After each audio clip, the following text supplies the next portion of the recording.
Mga nag-overloading ug wala sa insakto nga ruta nga mga public utility vehicle gipangsita og gisyuhan og ticket sa City Toda sa Dakbayan sa Talisay. Ani ang report ni Femery Dumabo. Moabot yun sa duha ka mga modernized PUJ ug 12 ka mga traditional PUJ ang nasita tungod sa overloading ug ang uban out of line o wa ni sunod sa rota. Usa sa mga nag-overload og pasahero, din makita ang nagbarug lang ang mga pasahero ug sikit na kaayo. Kining usa ka modernized PUJ nga ang mga pasahero ang wa pa nauga sa driver og lakip sa gidala ngadto sa buhatan sa City Toda. Pag-operasyon sa LTO, misibat ni siya, milihay ni siya og laing iskina. Apan paglihay niya laing iskina dito ang atong mga traffic enforcer, so moto nadakpan siya.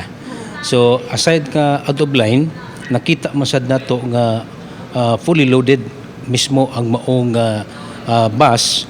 Apan wa ni pakanaugas mga driver apan iyang gidang ato sa atong opisina ang katong iyang bus nga napuno sa mga pasahero.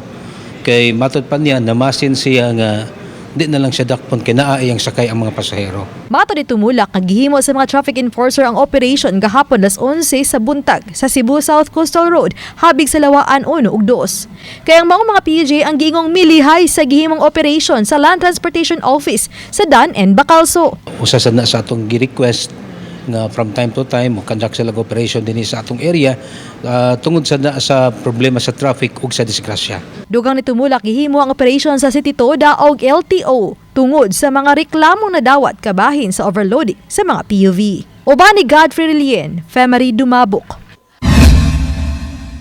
Balitang Bisdak.